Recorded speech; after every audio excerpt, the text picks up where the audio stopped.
وصلى الله وسلم على سيدنا محمد سيد القائل إنما الأعمال بالنيات وإنما لكل امرئ ما نوى فمن كان هجرته لله ورسوله فهجرته لله ورسوله ومن كان هجرته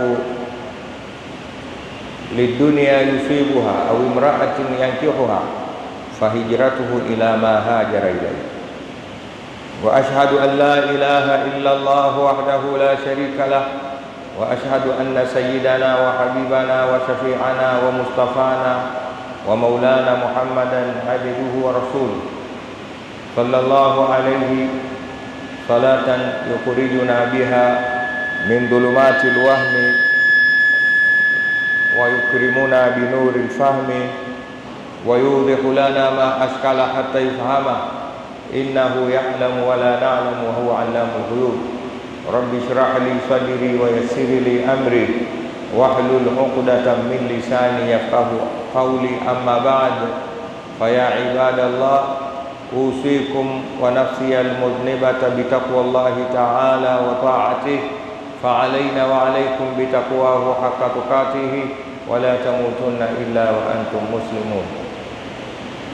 Ndugu zangu Waislamu, baada ya kumshukuru Allah subhanahu wa ta'ala na baada ya kumswalia kipenzi chake na kipenzi chetu mtume wake wa mwisho bwana wetu Muhammad sallallahu alayhi wasallam, na kuhusieni kama ninavyohusia nafsi yangu kumcha Allah subhanahu wa ta'ala. Allah tumcheni Mwenyezi Mungu kweli wa kumcha, na tujitahidini sana katika swala la kumcha Mwenyezi Mungu katika kipindi chote cha maisha yetu mpaka pale atakapotukuta mauti, basi na yatukute ilhali sisi tunasifika katika kundi la wenye kumcha Allah subhanahu wa ta'ala, huku tukiongeza juhudi katika kumuomba Mwenyezi Mungu atujalie min ibadihi almuttaqin. Ndugu zanguni, tumekutana katika Ijumaa nyingine tukiwa tunakaribia mwisho mwa mwezi wa Shawwal. Nirudie kukumbusha kama nilivyofanya hivyo katika wiki iliyopita,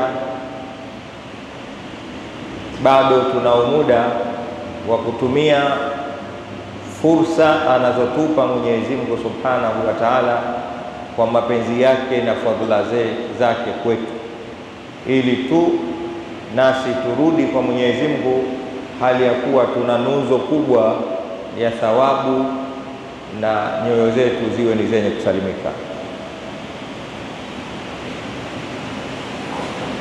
Yauma la yanfa'u malun wala banun illa man ata Allah biqalbin salim. Mwenyezi Mungu mwenyewe anasema siku ya mwisho ni siku ambayo mtu mali yake haitomnufaisha, wala watoto wake hawatakuwa na manufaa na yeye. Nani basi atasalimika? Illa man ata Allah biqalbin salim, isipokuwa yule tu atakayemwendea Mwenyezi Mungu siku hiyo hali ya kuwa moyo wake ni wenye kusalimika. Mwenyezi Mungu tunakuomba tujalie sisi katika waja wako tutakaorudi siku hiyo hali ya kuwa nyoyo zetu ni zenye kusalimika. Hili ndio kubwa. Kwa maana hiyo, kila tukipata fursa kama hizi tunakumbushana juu ya mtu kujitayarisha na kuutengeneza moyo wake uwe ni katika nyoyo zilizosalimika, na njia nyepesi ni kuyaendea yale yote ambayo Mwenyezi Mungu Subhanahu wa Ta'ala anatuletea, ikiwemo hiyo saumu ambayo tangu imeisha Ramadhani mimi nikiipigia kelele tufungeni sita Shawwal.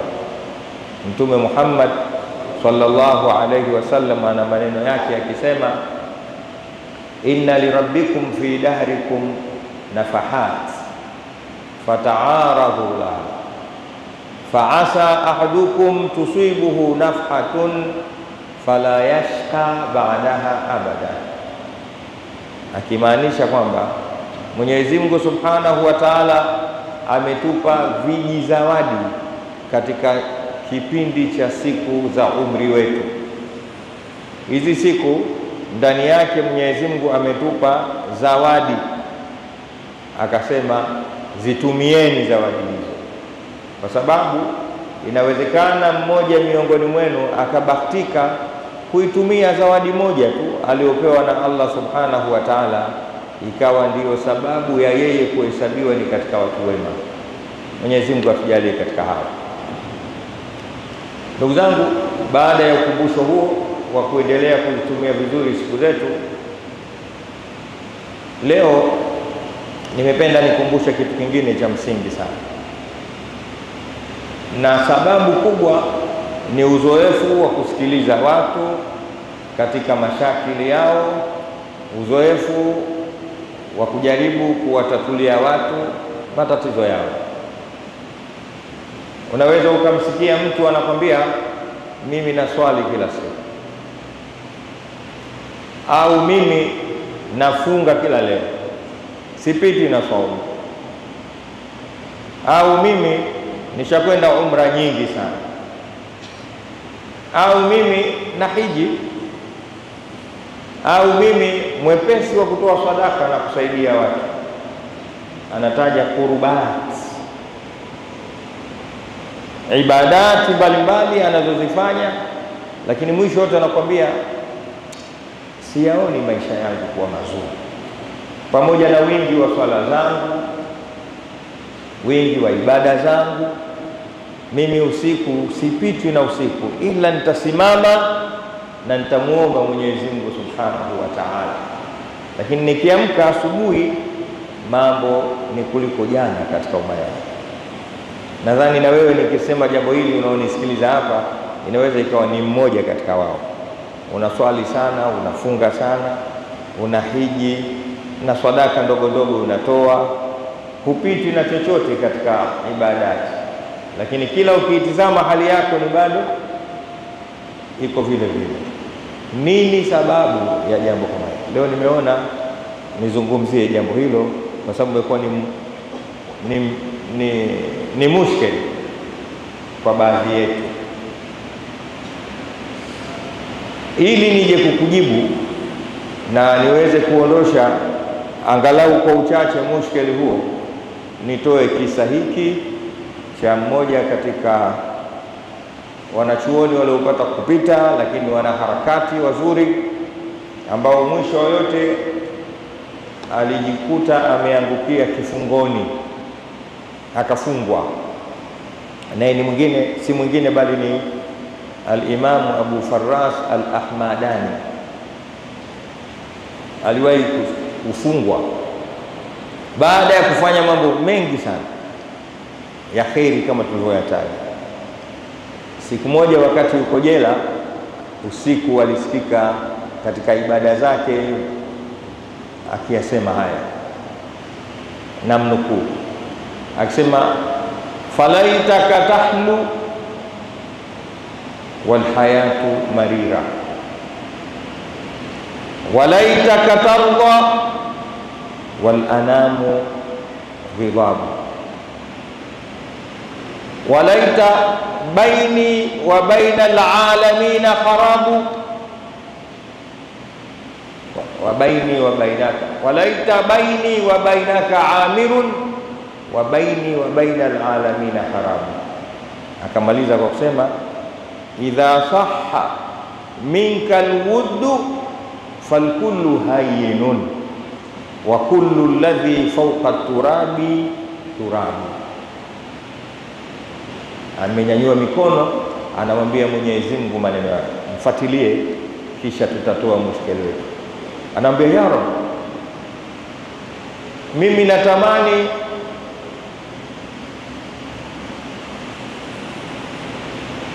maisha haya yawe machungu kabisa, lakini wewe kwangu uwe mtamu Mwenyezi Mungu. Natamani yaliyomo duniani baina ya mimi na wenzangu yabomoke, lakini yale yaliyokuwa kati yangu mimi na wewe Mwenyezi Mungu yawe ni yenye kuamerika mazuri. Idha sahha minka alwudd pale nitakapoyapata mapenzi yako ya hakika, ewe Mwenyezi Mungu Subhanahu wa Ta'ala, nikipata mapenzi yako mimi, basi kila kilichokuwa juu ya mchanga kwangu mimi nacho kina thamani ya mchanga. Walaitaka tahlu wal hayatu marira, natamani uwe mtamu Mwenyezi Mungu, lakini maisha yawe hayana utamu wote. Aliyesema maneno haya baada ya kuwatizama watu wengi hamu zao katika ibada zao ni nini. Hebu jitizame wewe sasa hivi, uko hapa msikitini, umekuja, lengo lako nini? Umemwelekea Mwenyezi Mungu Subhanahu wa Ta'ala, au umekuja kwa sababu ya biashara zako? Unapokwenda kwa mfano kuzika, umekusudia qirat kama alivyosema Mtume Muhammad sallallahu alayhi wasallam? Mtume alisema man shahida janaza hatta tusalla falahu qirat, wa man shahida janazatan hatta tusalla wa tudfan falahu qiratan. Faqila ya Rasulullah wa ma hiya qiratan? Faqala mithlu jabalaini adhimain. Mifano natoa yoyote, Mtume sallallahu alaihi wasallam anasema atakaye kwenda kushuhudia jeneza la mmoja katika watu wake na akabahatika akaliswalia, huyu atapata qirat. Na aliyeshuhudia jeneza akaweza kuliswalia na akaenda mpaka akashuhudia maziko yake akazika na yeye, huyu atapata qiratu mbili. Masahaba akamuuliza, qiratu mbili ni nini? Akasema ni sawa sawa na milima miwili mikubwa sana. Hadithi nyingine mfano na majabali mawili ya Uhud, kwa sababu maswahaba wakati ule Mtume sallallahu alaihi wasallam anasema hili wako Madina na mbele yao wamezungukwa na jabali la Uhud. Ambia mtu akienda msibani akabahatika akaswalia na baadaye akaenda kuzika, anapata majabali mawili makubwa. Jiulize wewe, wakati unakwenda kuzika unakusudia hiki au unakusudia kwamba nisije nikaonekana mimi sishiriki maziko ya watu? Ulipokuja hapa sasa hivi unaswali, unapoinuka usiku na unapotoa sadaka zako na unapokwenda umra, ni kwa ajili ya Allah Subhanahu wa Ta'ala au kwa ajili ya dunia yako? Jitizame. Na mimi nakupa mfano, wengi leo katika tunaofanya ibada ni kwa ajili ya maisha yetu ya duniani. Hata ukimwona mtu kaamka usiku, ujue kafukuzwa kazi, anaenda kumwomba Mwenyezi Mungu kazi yake usiku, hana kodi ya nyumba, cheo, biashara zake hazendi, au baina yake yeye na watoto wake na mkewe hawana masikilizano, au hana mvuto mbele za watu. Sio lengo la ibada. Ibada hii yoyote utakayofanya kwa malengo haya, Mwenyezi Mungu Subhanahu wa Ta'ala hawezi akakulipa hayo unayotaka. Anachokitaka Mwenyezi Mungu ni kila alichokisema katika Qur'ani kuhusiana na Sayyidina Abu Bakar as-Siddiq, wama li ahadin indahu min ni'matin tujza illa bitighaa wajhi rabbihil a'la wala sawfa yarda. Ndugu zanguni, Qur'ani inawasifu maswahaba wa Mtume Muhammad sallallahu alaihi wasallam katika mwisho wa suratul Fath, Muhammadur Rasulullah walladhina ma'ahu ashidda'u 'alal kuffari ruhama'u bainahum tarahum ruk'an sujadan yabtaguna fadlan min Allahi wa ridwana simahum fi wujuhihim min athari sujud dhalika mathaluhum fit tawrat wa mathaluhum fil injili kazar'in akhraja shata'ahu fa'azarahu fastaghlaba fastawa ala suqihi yu'jibu az-zurra'a liyaghiza bihimul kuffar wa'ada Allahu alladhina amanu wa 'amilus salihati minhum maghfiratan wa ajran 'azima. Sadaqallahu alazim. Masahaba walielewa lengo la kumwabudu Mwenyezi Mungu Subhanahu wa Ta'ala. Au tunaweza tukasema masahaba ukiwatizama Mungu amewaridhia kwa sababu walielewa maana ya kushiriki ibada za Allah Subhanahu wa Ta'ala. Akitoka nyumbani kuja msikitini kama hapa, lengo halikuwa lingine lolote isipokuwa ni Allah. Kila utakapoona wametajwa masahaba, tunaweza tukataja aya 3 hapo kwa mfano, ikiwemo hiyo Mwenyezi Mungu anasema Muhammadun Rasulullah, Muhammad ni mjumbe wa Allah. Walladhina ma'ahu, na wale ambao wako pamoja na yeye, ashiddau 'ala al-kufar, walikuwa ni wakali kwa makafiri. Ruhamau bainahum, walipendana wao kwa wao.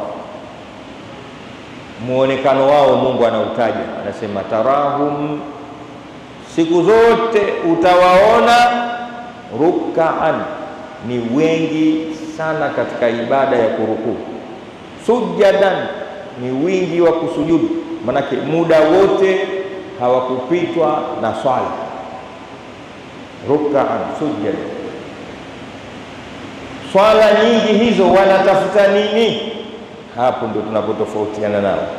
Yabtaghuna fadlan minallahi wa ridwana, wakitafuta, hamna kingine. Wakati wote wakija katika ibada, hamu yao kupata fadhili za Mwenyezi Mungu na radhi zake. Hayo ya dunia wamemwachia yeye mwenyewe Mwenyezi Mungu, akitaka awape, akitaka awanyime. Lakini hawakuja msikitini, hawakwenda kufanya hija, hawakufanya chochote katika ibadat isipokuwa kanu yabtaghuna fadlan minallahi wa ridwan, walikuwa wakitafuta fadhili za Mungu na radhi zake. Mwenyezi Mungu nasi atujalie katika hapo. Mtizame mmoja huyu, Sayyiduna Abu Bakar. Sayyidina Abu Bakar as-Siddiq ni mmoja katika masahaba waliojitoa sana katika kufanya mambo ya kheri. Mpaka siku moja alisikika Mtume Muhammad sallallahu alaihi wasallam akisema, akiwajibu watu waliokuwa wakimsema ovyo Sayyidina Abu Bakar. Na hii ilitokea kipindi kile alipopiga mnadi wa vile vita vigumu, jamani, hali si nzuri, lakini tuchangieni harakati zitakazopeleka katika midani ya vita. Mmoja katika maswahaba alienda kutoa robo ya mali yake, na inasemekana singine ni Sayyidina Uthman, alikuja na robo ya dokumenti ya kila anachokimiliki, akamwambia Mtume Muhammad sallallahu alaihi wasallam, iki hapo. Wenzetu walikuwa kishindana. Sayyidina Umar naye akaenda nyumbani, akaja na nusu ya nyaraka zinazothibitisha anavyomiliki, nusu ya mali yake, akampa Mtume Muhammad mchango wake. Yule robo, huyu nusu, kama mtu ana nyumba mbili, moja yote kampa Mungu, akabaki na moja. Sayyidina Abubakar yeye akafunika, akaja na dokumenti zote anazomiliki mali zake, hakubakisha sensi tano, kwamba hivi vyote vya Allah. Yakifanyika hayo watu wanaona, na kama kawaida katika msafara wa mamba na kenge wamo, kuna watu wakasema hapa kuna kamchezo, huyu Abubakari asingeweza kufanya haya isipokuwa kwa sababu ni mkwe wa Mtume Muhammad sallallahu alaihi wasallam. Hichi alichokifanya ni sawasawa na kutoa pesa mkono huu, mfuko wa kulia kati ya kushoto. Mkwewe huyu kampa. Hapa Mwenyezi Mungu Subhanahu wa Ta'ala hakukaa kimya, akamtuma Jibril alayhi salam katika aya namba 19 kutoka katika suratul Layl. Wama li ahadin indahu min ni'matin tujza illa bitighaa wajhi rabbihil a'la wa la sawfa yarda.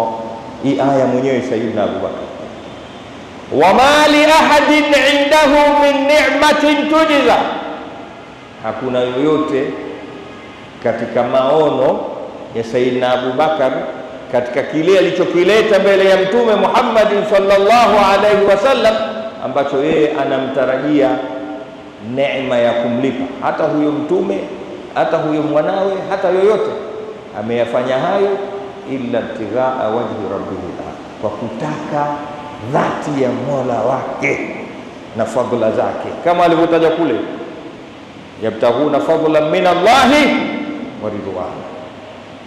Mungu anamwambia wala saufa ya, na huyo kwa sababu anataka kuridhiwa na Allah, yeye ataridhika na Mwenyezi Mungu atamridhia. Nasi Mwenyezi Mungu ajalie katika hapa.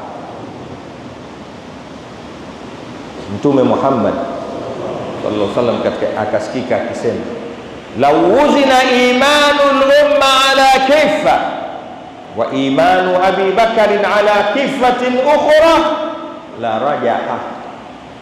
Lau itapimwa imani ya huyu ndugu yenu Sayyidina Abu Bakar katika kitanga cha wizani na imani ya umma wote katika kitanga cha wizani mwingine, imani ya Sayyidina Abu Bakar itashinda kwa ile alilofanya. Nini? Hakuwa akijitaka isipokuwa radhi ya Allah subhanahu wa ta'ala. Ndugu zanguni, maneno yangu ya leo, hebu sasa tubadilikeni, badala ya kuitaka hii dunia inayopita, dunia yenye kutoweka, dunia ambayo haina uhakika ndani yake, chochote tunachokifanya tukifanyeni kwa ajili ya Allah subhanahu wa ta'ala. Na uzuri wake, tutakapokuwa ndani ya hiyo, basi na hii Mwenyezi Mungu dunia yake atatumegea. Wabtaghi fima ataka rabbuka daral akhirah, Mungu anasema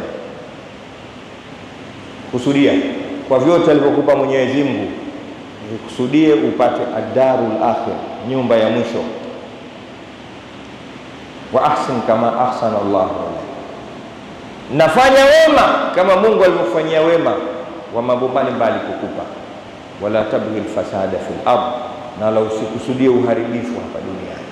Sehemu nyingine akasema tilka darul akhirah naj'alha lilladhina la yuriduna uluwan fil ardi wala fasada, hiyo nyumba ya akhera tutawapa wale ambao kwamba hawaikusudii hii dunia, na sisi tutawapa. Mwenyezi Mungu akujalie katika hao, tuwe tunayafanya mambo yetu kwa ajili ya Allah subhanahu wa ta'ala. Qala Allah tabaraka wa ta'ala, wa ma li ahadin indahu min ni'matin tujza illa ibtighaa wajhi rabbihil a'la wa la sawfa yarda. Inna Allaha malaikatahu yusalluna 'alan nabi ya ayyuhalladhina amanu sallu 'alayhi